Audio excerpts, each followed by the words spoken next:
If she act different, if she gets distant, if you ain't hitting that right, if she starts stripping. Now, I would not be a good friend, a good leader, a good father, a good man, a good male, a good person if I did not say anything about some of the things that are going on in the news today. I wouldn't be a good person. Ever so often I'll stroll through some of these social media sites and come across, a lot of the news, a lot of the gunk that is being spewed out into some of these platforms about this person's life, the decisions that they're making, about that person's life, and the horrible decisions they may be making. This person's hooking up with this person, or this person is locked up for this by fucking with this person. It's just a lot of nonsense going on. And I'm thinking about all of these things being distractions. There's always the truth that lies beneath. I tend to view the world with a certain tint to it. So basically what I'm saying with that, right, is that when I'm talking about certain things, I might address it on the surface, because for most people that's where everybody kind of like stops. Everybody's dealing with the surface. This is where opinions are formed. This is why certain people become so passionate about one point of view versus the other point of view, or another point of view, because they're only dealing with surface knowledge, right? And for me, I would categorize that as subjective. Like, people become more subjective about their approach to seeing certain things.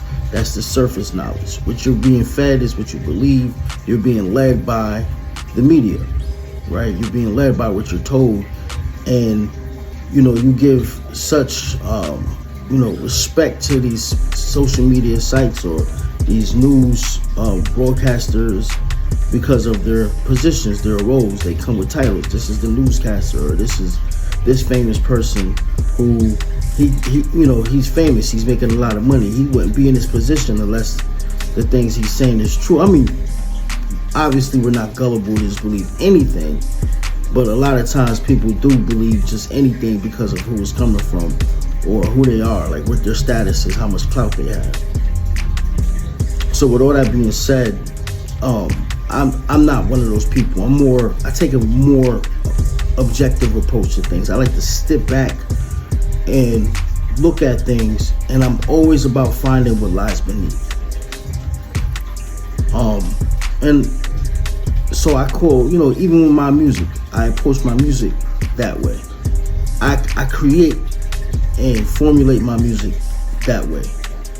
I give, when I make a song, I make songs where there's surface information for people to get. So I'm not missing all of those people who are just looking to hear some hot lines right quick. The beat goes well, they want to hear it. But not one song have I ever written or produced or put together or formulated. Now, one of those didn't have like a deeper meaning to it. Like, I use double entendres, I use metaphors, but I usually call my music Iceberg music, because you might see what's on the surface, but once what lies beneath actually hits you, it's going to sink your battleship, period. Right? And usually it does. Like, I'll have those type of songs where if you go and listen to it and then you come back and listen to it again, maybe years later, you'd be like, oh, that's what he meant. This for a reason. Like, all of this is leading somewhere. Remember, we're talking about surface and what lies beneath. There's going to be a lot of situations where things that you're seeing are there for you to see them and receive them the way that you're receiving them on the surface. But there's always a deeper meaning. There's always something bigger, or there's always something that is being hidden from those people who don't have that ability to not be myopic or see things nearsighted. Like, you only see what's right here. Some people are just not that in depth when it comes to thinking. And it's no offense, right? There's nobody, I'm not trying to take a shot at you. And I'm not saying I'm better or that there's better people. There's just some people that's for, right? Everybody's not ready to receive those, that deeper knowledge or ready to learn more than what they're learning at that very point. Sometimes it's growth. Listen, let me give you something. I'm gonna break this all down for you. I speak about this theory in psychology called cognitive dissonance a lot, and I will continue to speak about that. A lot of my episodes, I will bring up the words cognitive dissonance because it's a powerful thing. It's psychology, and it's something that has changed my life. Me having an understanding of that has totally changed my life, and it has given me the ability to accept people for who they are. It gives me the ability to forgive people. And remember, forgiveness is not for the other person. Forgiveness is for you. You being able to forgive someone else allows you to let go of a pain that would only hurt you. So, but if you're able to actually see why people do the things they do, right? And then it's not so much of, you giving them a way out. What it is you're allowing these people to be who they are and accept them for who they are. And so you don't feel like you've been bamboozled or hoodwinked, right? Cognitive dissonance, very important. It's very important to know and understand truly what this means, because it's going to change your life once you have an understanding of it. Cognitive dissonance is when someone does something wrong to you. It's the unwillingness of a person to accept that they're the villain in the scenario. They don't want to be considered as the bad person. They can't see themselves as being a bad person. They don't identify with themselves as being a bad person in any situation. And that means they lack accountability. So a lot of that's going to come from people who lack accountability. So what they do is they have to be able to make you out to be the bad person in the situation. So what that does is that allows them to be let off, the guilt that comes with being that person who did this, who initiated the wrongdoing in a situation or scenario. Fine, but she already made her decision, like, this is why I'm doing what I do. I'm cheating on you because I heard this. And this is why I'm not the bad person in this. You did this to yourself. Instead of just saying, you know what, I messed up. I'm doing this because I don't want to be with you no more. They don't want to do that. They want to be able.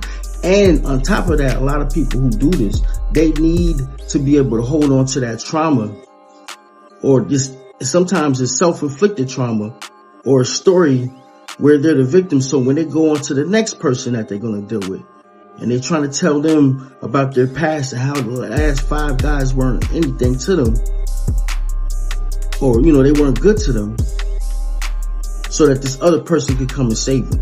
They're looking for people to rescue them and save them, right? And it doesn't necessarily have to always be a woman. Men suffer from this too. So I'm not trying to cater this just specifically to women and their behavior and how they formulate or use this cognitive dissonance to their benefit. But I'm bringing all this up tonight, right? Bringing all this up. I had a little episode in my house this evening. I come home and my son is dealing with a situation with some girl. I don't want him to hear me talking about him because he's gonna go off. But this is just something I have to get off. I have to break this down so that you guys understand how important this is to be able to get this under control now, and especially your son, right? Your son, your daughter, whoever. So they always recognize that they're not the person who caused the pain, whatever's going on. You don't ever want to And if you are, I'm big about accountability. So if you did do something wrong, I'm definitely going to make you stand up as a man. Own up to what you did and take responsibility for what you did. Because we're not doing that. You're a man. If you do it, be able to stand on it. I don't care what it is. I'm big on that with my son.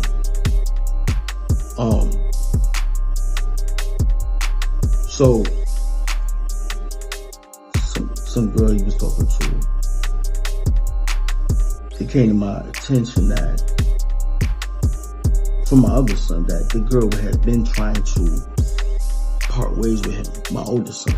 So my younger son told me that. My older son told me back, my younger son told me about the situation going on with the girl that wanted to break up with him. That she'd been trying to come up with reasons to break up with my son. I just finding this out tonight. And I'm like, word? Like, yeah. And he said, my younger son, yes. And she finally figured something out. She finally did it. And I was like, okay, what happened? And so my son's going off. He mad. He's like, yo, but I didn't do this. And I'm trying to, he's like, she think that she won. She feel like she won and she didn't win because I didn't do that. Like, I said, so what happened? It's like she broke up with me because she's saying X, Y, Z, blah, blah, blah, blah. And I'm like, okay, so what happened after that? He's like, oh yeah, so she was some boy now, and I heard a basketball bouncing in the background, and this, that, and the third. And I'm like, oh, okay. So she want to go, she's with some other dude already. She like, yeah, but that's messed up because I didn't do what she said I did. So I had to break that down to him that this is what she wanted to do. She been wanting to go off and do her thing, bro. But she didn't want to just do that and break your heart because you are a good kid. I told him that what he did wrong, and he did do something wrong. Let's not mistake that. But I had to make it clear to him where his wrong was. I said where his wrong was that he was too right. You probably told her too much good. That you really did care about her. That you really did love her. And you meant every word that you said. That if you ever did make a lot of money, you would do this, that you was just too perfect for her. And most women, especially young girls, they run away from that shit, bro. That shit scares them. Especially if they've been through traumatic situations in the past. They've been with nothing but guys that treated them like the guys that they really, really like. More often than not, the guys that they really, really, really like didn't really, really, really like them back. Most of the guys that they let do them the filthiest, do them the dirtiest, disrespect them the most were the guys. I mean, these are the guys they really, really like. So when they get a guy who really, really like them, it throws them off. That's the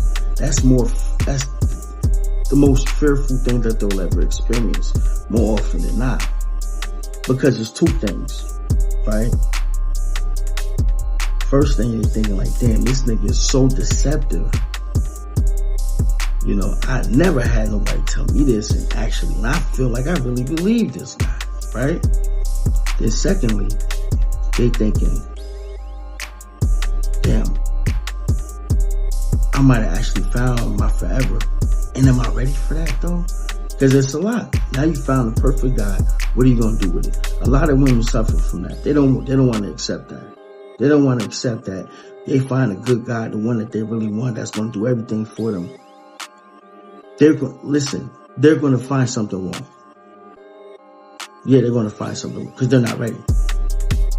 That's another thing that I've learned over the years is that a lot of women say what they want, but that shit, they don't make no sense. Everything you can get, everything you want in one guy, everything. And you'll find something wrong because if all you knew before that was chaos, calamity, drama, inconsistencies, liars, thieves, abusive, verbally, mentally, physically, whatever it took, this is what your track record was. So you actually meet a dude that got his shit together. That shit is disturbing to you. It throws you off. That's the truth. And so even when you do get in a situation like that, most women will not deal with a dude that they can control. Like, they'll never respect that nigga. If everything she telling him to do, he do it, she'll never respect that nigga. I kid you not. There's no respect there. And in a relationship, in that, relationship dynamic, that never should be the case. Never. A woman should never fully control no dude. Ever. Ever.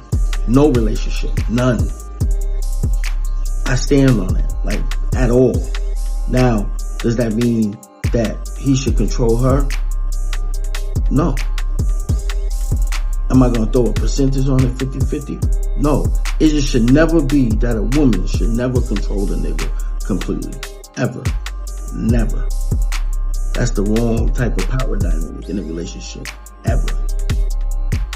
She'll never. The first thing, the most important, the most crucial and critical thing to take from that is that power corrupts. And absolute power corrupts absolutely. I forget who says that, but it's the most truthful thing that I've come across in my years as far as quotes.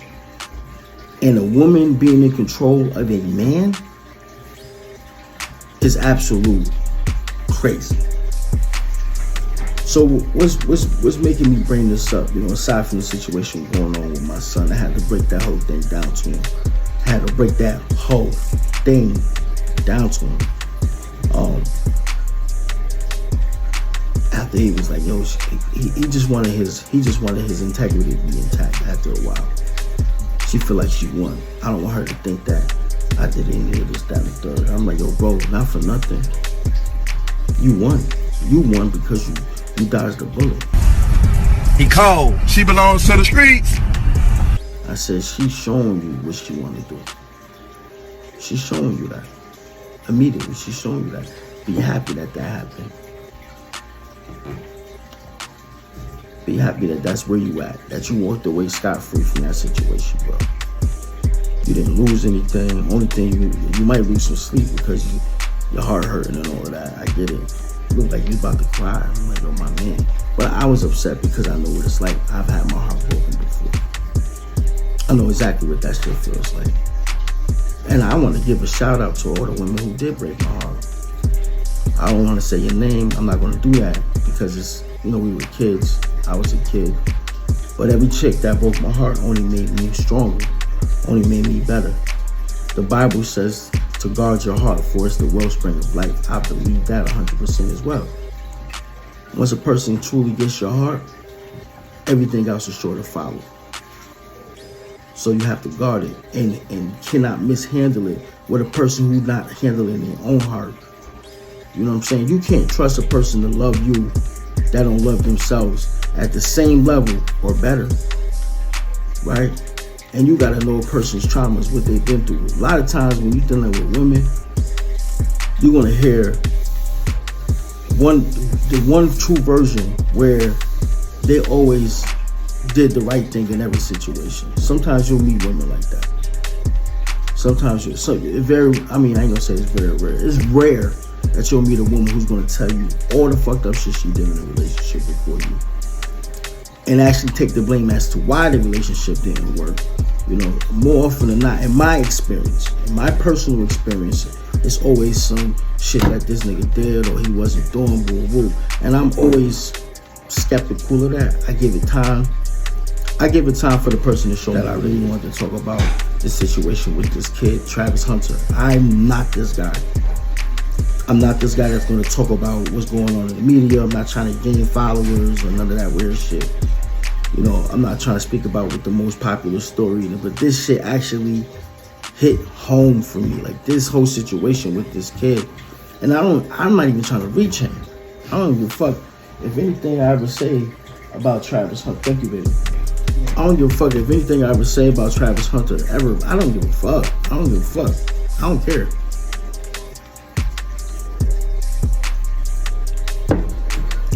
What I do give a fuck about, though, is all you young boys out there. And I gotta speak directly to the young boys, because if you're an old head nigga like this, you're done.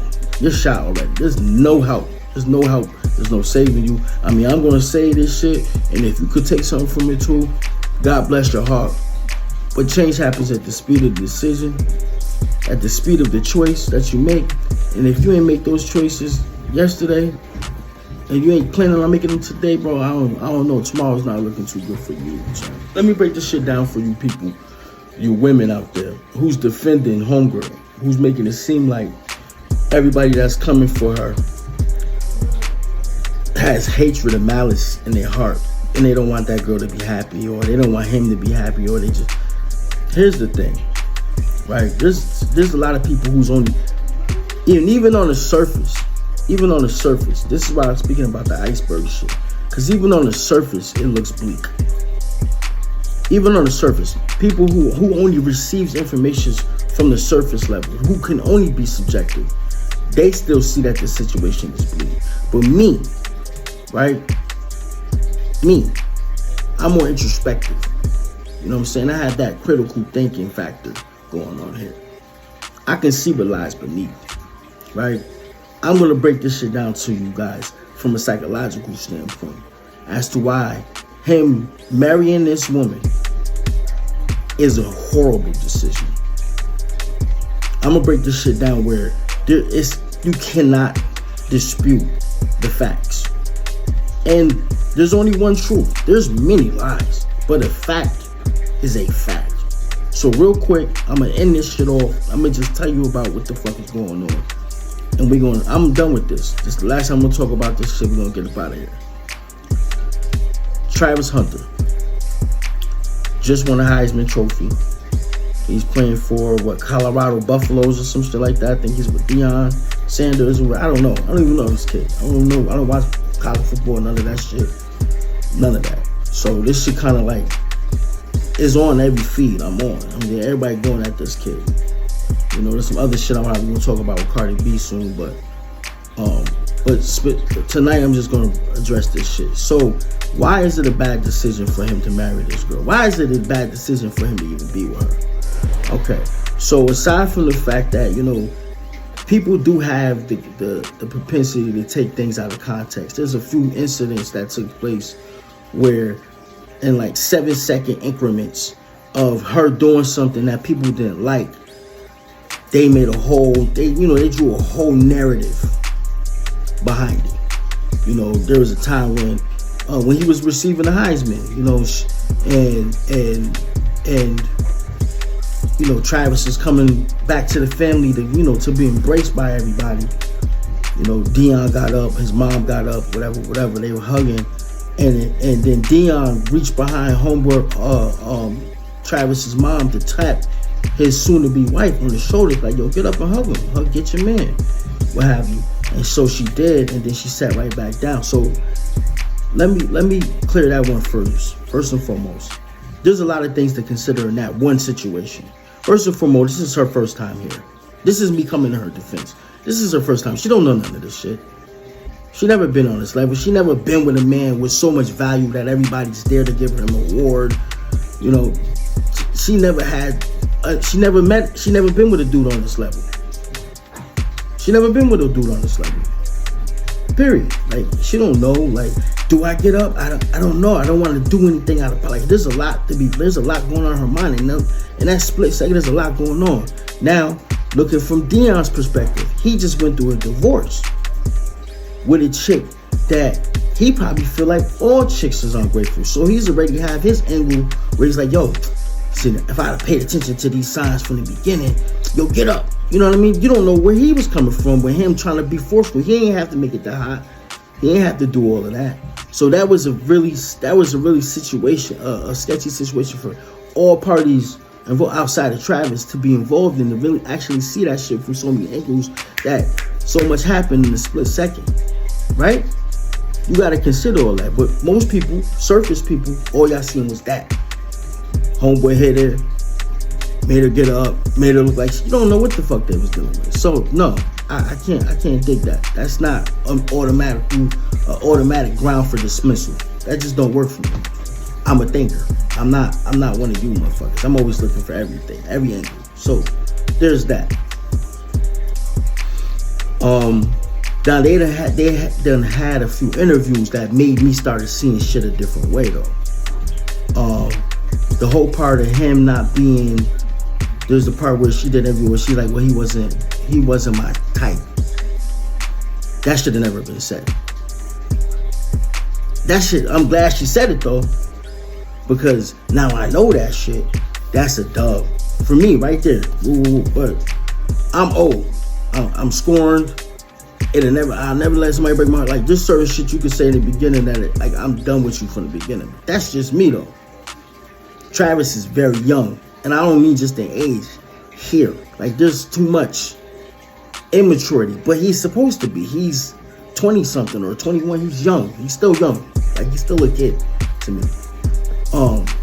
So then the ability for her to have that much control, like, when you're meeting fans, you gotta stand with your hands to your side. I don't want you touching them.